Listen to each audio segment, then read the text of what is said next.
Narcissists have many ways of controlling their victims. They need to gain control so in order to feel superior. They have many tactics and ways to lure you into a false sense of security. Many ways to get you underneath their spell and underneath their control. My name is Angela Cleary. I'm a feminine empowerment coach and I specialise in healing after narcissistic abuse.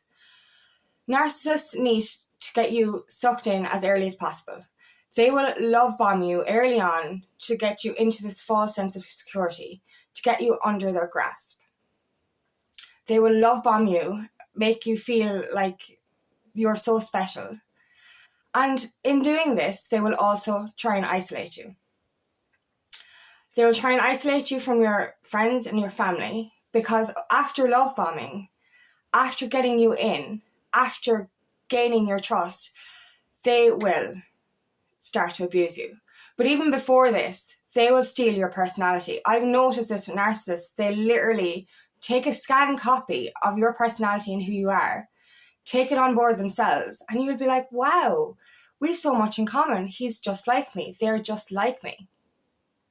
And this is false. And I remember even knowing a narcissist for a few years. And, I was like, I knew I thought she was okay or whatever, but there was one time that she reminded me so much of myself, and this was after a couple of years, and I was like, oh my God, I'm only realising now you're as crazy as I am.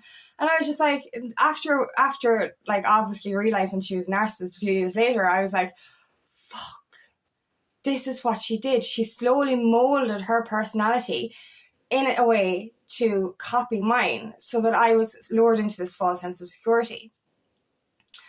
And another way that, as I said, they isolate you. They will keep you away from friends and family. So it's not like when they start off love bombing you, but then they'll start abusing you. And then they'll keep you away from friends and family so that you don't have anyone outside of the relationship to tell you that this relationship is unhealthy. Because after love bombing, they literally start to belittle everything you do. Everything you say, everything your opinion, all your likes, they will start to ridicule. They will start to make you feel small in every area of your life. Now, other ways a narcissist can control you is by feeding you. And I've noticed this as well. This happened to me with my ex, a narcissist of 8 years. Before we were even together, we were friends. And he was luring me in from then. And I used to eat dinner at my dad's, and I'd go over to his, and he told me this afterwards, he would deliberately put extra food on my plate because he knew I was too polite to leave any food on a plate if somebody was feeding me, right? So he deliberately overfed me even though he knew I was after eating. This is a way of making you feel gain weight and making you feel so self-conscious with yourself that you won't seek outside the relationship for somebody else. This is the thing, like, they will belittle you so much in your personality. They will make you feel so small. They will remove all self-worth, but they will make you feel unattractive as well because of ways they can control you with food. So this will keep you more and more stuck under their spell because you will think that no one else will ever love you except them. But because of what they're doing, because of their manipulation, their brainwashing, you will think that they do love you. And this is their love language. But if you're noticing this pattern, like if you're noticing like 1 minute that there's love bombing coming in, and then the next minute they're abusing you, and it could be backhanded abuse, like, do you know what I mean? Telling you you're pretty, but you wear too much makeup. What are you doing wearing that? What did you do that for? Why would you do it that way? That's the wrong way to do this. These kind of things, these kind of ways of belittling you are ways to gain control. The isolation ways to gain control. Like when I was in my 8-year narcissistic relationship, at the very start, he persuaded me not to work. So he persuaded me to quit my job as a way of not being able to leave the house and, I suppose, gain confidence. Because working, helps you build confidence. But then he used to do absolutely everything. He'd give out to me. Like I'd even try and drive when he was drunk, but he would want to drive even when he was drunk as a way of control. All these little ways of just degrading you and to gain access and control you. They will also compulsively lie to make you feel crazy. They will gaslight you into thinking you're wrong or insane. 1 minute they'll say something, and if you say it back to them, they'll be like, I never said that. I never said that. Why would you think I'd say that? Jesus, you must be going crazy. And then they do other little things to gaslight and manipulate your mind. So in further lowering your self-esteem, lowering your self-belief, your self-worth, because you're kind of questioning everything that's happening. And because you're not allowed to see your friends or your family, you have no one to ask advice to. This is the only person that you can depend on. And that's the thing, they make you so dependent on them that you can't seek outside of yourself or leave them. And it took for a massive trauma for me to leave my HR narcissistic relationship. But towards the end, I genuinely was like, how? How do you leave after being so dependent on somebody for so long? And that's what they do. They turn you into a childlike version of yourself so as to gain control of your mind and your body, your whole personality, your whole life. So you can't leave. And that's how manipulative and controlling they are and possessive they are. And that's the thing, that when a narcissist loses control of you, that's when they retaliate and that's when they go crazy. And I've seen this, when I became less dependent on a friend, instead of her being supportive of me, she was very negative about it. And I noticed this in her relationship as well. She was always giving out that her boyfriend didn't have work. But when he went and got work, she got angry because he was less dependent on her.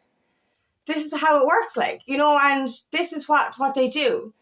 They will manipulate a situation for their gain, but then when they start to lose control, they will retaliate and get angry. And this is what happens. This is really what happens. And when they lose control of you, they will try and manipulate how other people see you. So they, even my ex was starting to badmouth me in the pub after we broke up. A little did he know he was badmouthing me to people that were my friends. And they retaliated on him. They were like, we know Angela, we know that she's not like that. We know that you're full of shit. So, when you have the right people, it varies though, because sometimes the narcissist will be able to manipulate other minds into actually turning against you. And this is when, the narcissist gains control of other people on how to see you. So if they lose control of you, they will retaliate and try and gain control back in other ways. And I've noticed this with narcissists as well. If you try and set boundaries or pull back, they will victimize themselves and make you out to be the bad person, make you feel guilty, bring up your past traumas and bring up your past hurts. So in order to make you feel low and for you to feel small.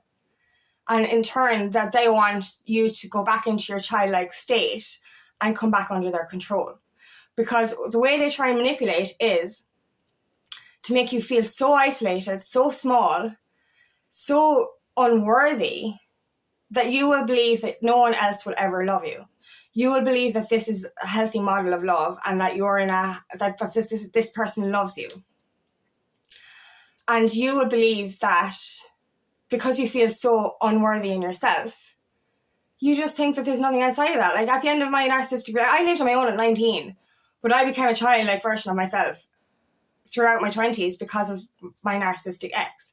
So when the relationship was coming to an end, I'd fallen out of love with him and it was toxic. We were fighting all the time. He was abusing me verbally all the time. But yet I was sitting there going, how do I leave this? How do I fend for myself again? And that's the thing, I was an independent girl, and then all of a sudden I was like, how do I even survive without him doing absolutely everything for me? And this is it took me a few years actually after that relationship and another toxic relationship to remember how independent I really was. To remember that I wasn't this childlike codependent version of myself. I moved out of home at 18. I was living on my own by 19. You know what I mean? I could do DIY because I'd been working with my dad since I was a kid. Doing timber floors and all that kind of stuff. I forgot that I was capable of doing all that. I forgot I could cook. I genuinely forgot I could cook. I was so codependent. I was afraid to butter a slice of bread in case I did it wrong. You know, they put such fear in you that you're kind of like, how do I do anything? I was a fearful driver because if he did let me drive, he would ridicule my driving, and it made me nervous. He would always be commenting, you know, and, you know, I actually became very fearful because of this. So it was very hard for me to start again afterwards, because that is the thing, like, we become so codependent on the narcissist because of their need for control, because of their ways of controlling us. All of these manipulations, this false sense of security, they make you believe that this is what love is. They make you believe that this is all you're worthy of. You know, and it takes a long time to come back out from that, because when you're told you're a useless cunt for a long time, this is my ex's favourite words for me, you kind of embody that and you become useless. And, like, you know, the simple thing of going for a job interview was hard for me because I had no self-worth. And then I'd come back and he'd just laugh at me to make me even feel worse and worse and worse. And this is what they do.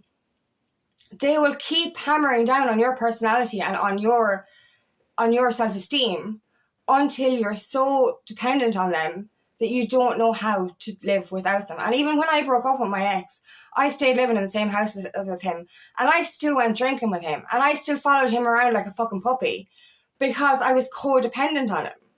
And that's what we need to break free from when a narcissist gains this kind of control.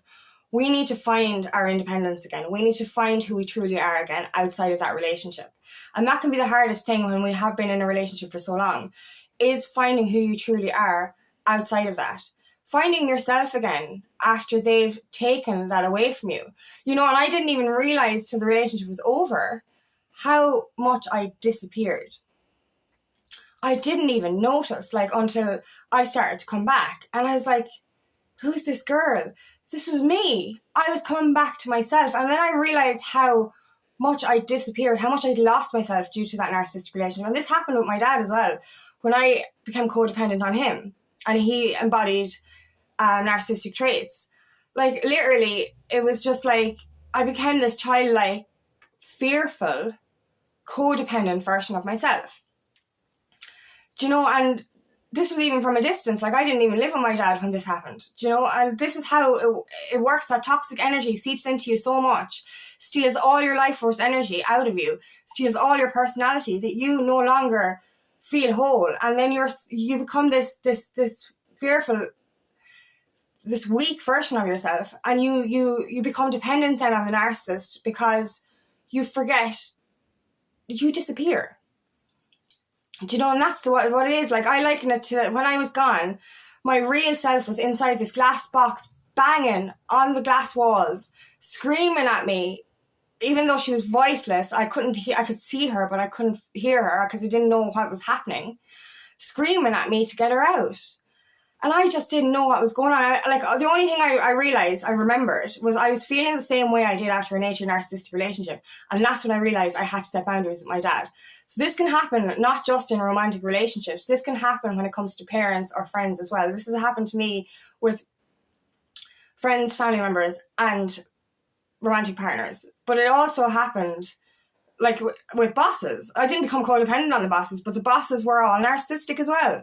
It was just this trend that I started to this pattern I saw, that nearly everyone in my circle or in my work was a narcissist. And I was like, this is a pattern that I am seeing. This is something that I need to heal within myself to stop me from doing this again.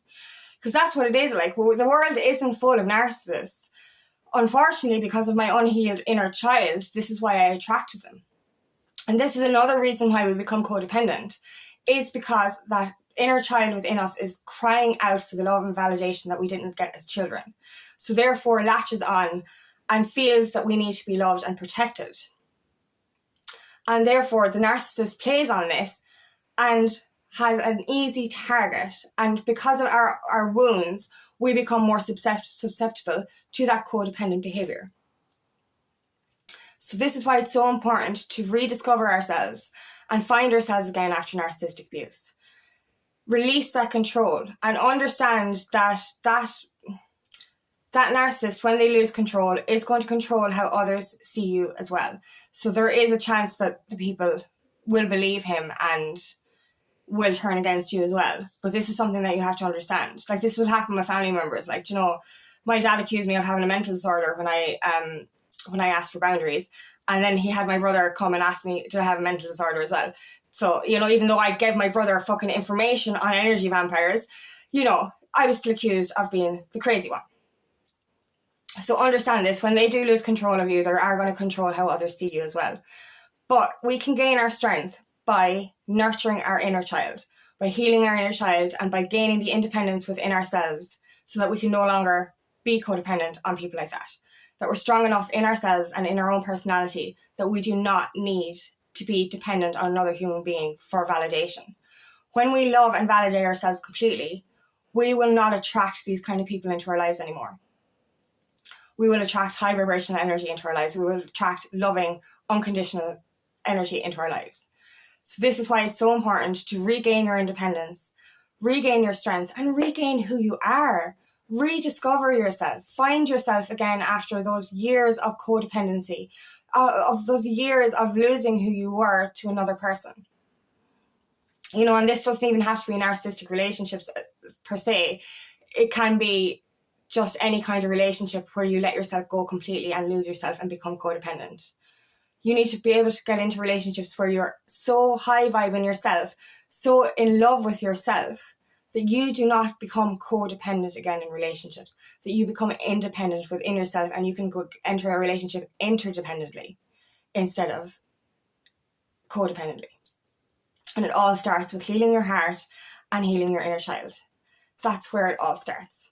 Gain yourself back again, find yourself again, because when you actually rediscover the parts of your inner child, that playful side of yourself again, this is when you will discover who you truly are. The magic is inside you. When you start to heal that pain and those wounds inside you, you will find colour and magic in all aspects of your life. You will find beauty and you will discover parts of yourself that you didn't even know existed, because you will be so high vibe that you will just feel the love around you. You won't attract that toxicity into your life anymore. You will just attract in love and abundance. So trust that. Start with your heart and start with your inner child. Start with gaining your independence again and start gaining control of your own life. And start with finding who you really are before that toxicity got its hands on you. So thank you so much for listening, and I really hope this resonates. If it does, please like and share, and please subscribe to my channel so I can reach as many people as possible. And if you'd like help on your journey, please book me for a discovery call today, and I would love nothing more than to help you on your path.